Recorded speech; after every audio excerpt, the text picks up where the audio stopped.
দীর্ঘ ৩-৪ মাসের অবসান ঘটিয়ে অবশেষে আবারও আমাদের বাড়িতে চলে এলো ডবল ডোরের নতুন ফ্রিজ। তবে এবার আমরা আর ওয়ালপুল কোম্পানির ফ্রিজ নিইনি, নিয়েছি এলজি কোম্পানির। আজ সমস্তটাই তোমাদের সাথে শেয়ার করব। এটা পয়লা বৈশাখের পরের দিনই নেওয়ার কথা ছিল, যেহেতু আমি বাড়িতে ছিলাম না তাই এটা নেওয়া হলো পয়লা বৈশাখের পরের দিন, তার পরের দিন। তাহলে চলো আজকের ভিডিওটা শুরু করা যাক।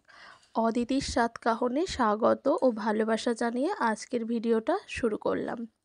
প্রতিদিনই আমি এই ফুলগুলো তোমাদেরকে দেখাতে চাই না, হয়তো তোমরা অনেকেই বোরিং হতে পারো, কিন্তু বিশ্বাস করো এর যে অপরূপ রূপ, মাধুর্য, এই সৌন্দর্য, এইগুলোর কাছে সত্যি বলছি চোখ যেন জুড়িয়ে যায়, জানো তো, মন চায় যে এদের ক্যামেরা করি, এদেরকে দেখাই, এত সুন্দর এদের রূপ।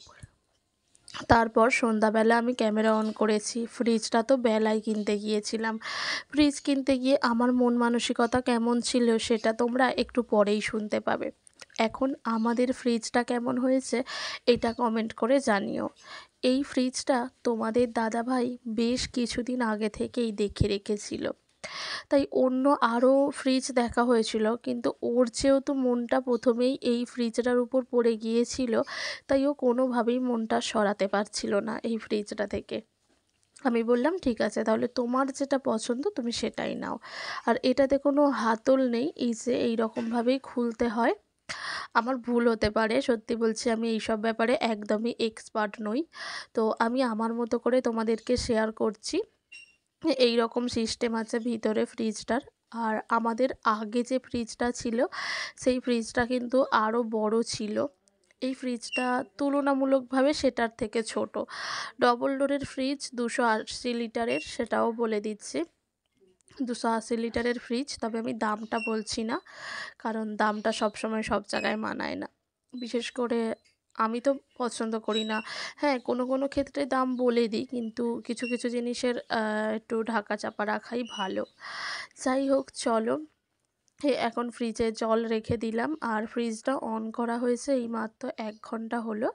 ফ্রিজটা এরকম সিস্টেম, তোমরা জানিও কমেন্ট করে যে তোমাদের কেমন লাগলো।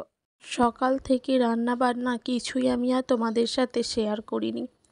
এটা রাতের বেলা, তো এখন বাবা বললো হিংসের পকোড়া খাবে, মানে পকোড়া বলতে হিংসের বড়া খাবে, তো তাই এখানে হিংসে দিয়ে বাবাকে বড়া বানিয়ে দিচ্ছি। ভীষণ তিতো হয়েছিল জানো তো। আর এখন তো আমার মধ্যে একটা জিনিস এসে গেছে, মানে কোনো তেলে ভাজা বানাতে গেলেই সেটা আমি পুড়িয়ে ফেলছি।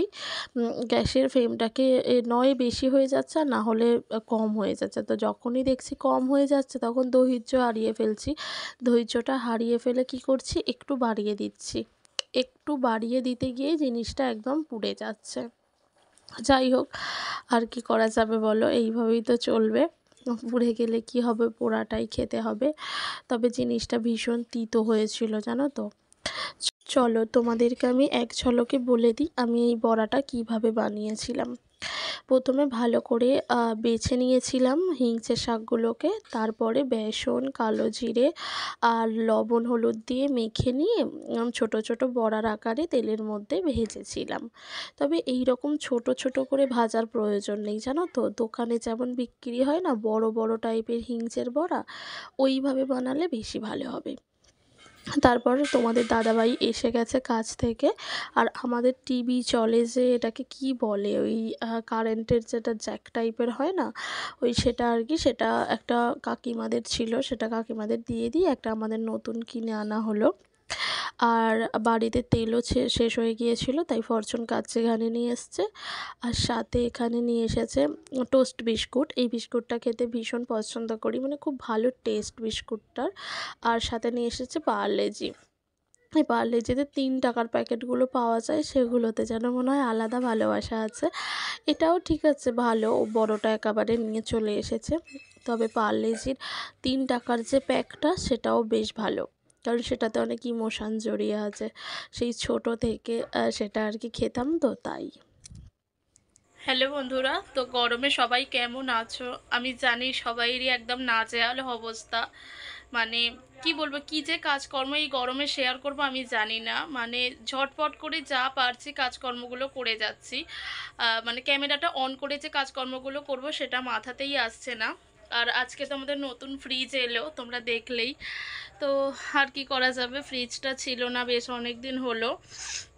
আমি বলেছিলাম যে এখন ফ্রিজটা নেওয়ার দরকার নেই, কারণ দেখো ছোটোবেলা থেকেই আমার বাবার বাড়িতেও ফ্রিজ ছিল না, শ্বশুরবাড়িতে এসে ফ্রিজ দেখেছি। তো মানে ফ্রিজ দেখেছি বলতে কি, নিজেদের ফ্রিজ, মানে যেটা একদম নিজেদের, শ্বশুরবাড়ি এসে মানে নিজের ইচ্ছা মতো আমি ব্যবহার করতে পারবো এরকমটা। বিয়ের আগে তো ফ্রিজ দেখেছি, মানে ফ্রিজ দেখেছি কি, ফ্রিজ সবাইয়েরই মানে অনেকেই ছিল আর কি, কিন্তু নিজের বলতে তো জিনিসটা ছিল না, যেটা একদম নিজের বাড়িতে হয়। এখন যদিও আমার বাবার বাড়িতেও ফ্রিজ হয়ে গেছে, যাই হোক। তো আমি এই ফ্রিজটা নিয়ে আর কি ভীষণ আমার একটা অপছন্দ ছিল, যে অপছন্দ ছিল বলতে যে ঠিক আছে এখন বাড়ির অনেক কাজ বাকি আছে, বাড়ির কাজকর্মগুলো হচ্ছে সমস্ত কিছু, আর দেখো আমাদের মতো ঘরে সমস্তটা একসাথে কখনোই পসিবল না। আমাদের মতো ঘরে কেন, এখনও অনেক বাড়িতে আছে যাদের কাছে হয়তো অনেক সেভিংস আছে, অনেক টাকা আছে, তারাও কিন্তু হুট করে অনেকটা টাকা খরচা করতে 10 বার ভাবে, এটা সকলেরই হওয়া উচিত। তো আমি অনেক করে তোমাদের দাদাভাইকে বুঝিয়েছিলাম যে দেখো আমাদের তো এই ছোটো ফ্যামিলি, চারটে মানুষ আর কি, ফ্যামিলি মেম্বার। তো 4জন ফ্যামিলি মেম্বার, তো এত হাইফাই ফ্রিজের কোনো প্রয়োজন নেই, ছোটোখাটো একটা ফ্রিজ কিনি। কিন্তু তার আবার মানে সে যদি কোনো কিছু একটা বোঝে, সেখানে সে আর কারো কোনো পরামর্শ নেওয়াটা পছন্দ করে না। মানে তাকে হাজার বোঝালেও তার সেই মন ওই দিকেই পড়ে থাকবে। তো আজকে আমাকে কিনতে নিয়ে গিয়েছিল, কিন্তু আমি কোনো ক্যামেরা অন করিনি। অন করব ভেবেছি, অনেক কিছু করেছি, কিন্তু অন করিনি। তো বন্ধুরা, তখন আমি কথা বলতে বলতে আমার একটা ফোন এসে গিয়েছিল, ওই কারণে আমি ফোনে কথা বলছিলাম। একটা ফোন বলতে তোমাদের দাদাভাই ফোন করেছিল, ওর সাথে গল্প করছিলাম। তারপর বাবা ডাকতে গেল যে বাবার খিদে পেয়েছে ভাত দেওয়ার জন্য, তাই বাবাকে আর মাকে ভাত দিয়ে দিলাম একসাথে। তো বাবা আর মা ভাত খাচ্ছে, তো পাখাটা অফ করে তোমাদের সাথে একটু কথা বলছিলাম। কি পরিমাণ যে আমি ঘেমে গেছি বোঝাতে পারবো না। মানে ওই ঘরে এই গরমে যে আমরা কিভাবে থাকছি সেটা শুধুমাত্র আমরা জানি। মানে প্রচণ্ড গরম, প্রচণ্ড গরম, তারপরেও আমার ওই ঘরে থাকতেই মন চাইছে। তো যাই হোক, চলো এখন ছাদে এসেছি, আকাশে চাঁদ দেখতে পাচ্ছি, হালকা হলেও হাওয়াটা ঠান্ডা, মানে ওয়েদারটা ঠান্ডা, একটু হলেও ওয়েদারটা ঠান্ডা। ওই যে কাকিমাদের বাড়ি, মানে কাকিমা আছে কি নেই জানি না, আলো জ্বলছে জন্য দেখে নিলাম, কারণ কেউ থাকলে কথা বলতে একটু লজ্জা লাগে।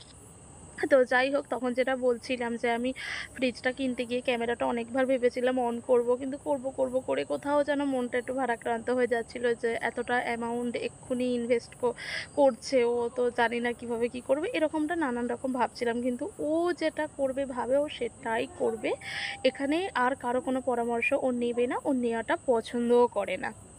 যাই হোক, আর কি করা যাবে বলো, নেওয়া তো হয়েই গেছে। তো ও মানে কি বলবো, আর ও ডবল ডোর করেছে, ডবল ডোরই নিয়েছে, আর আমাদের আগের ফ্রিজটাও ডবল ডোরই ছিল।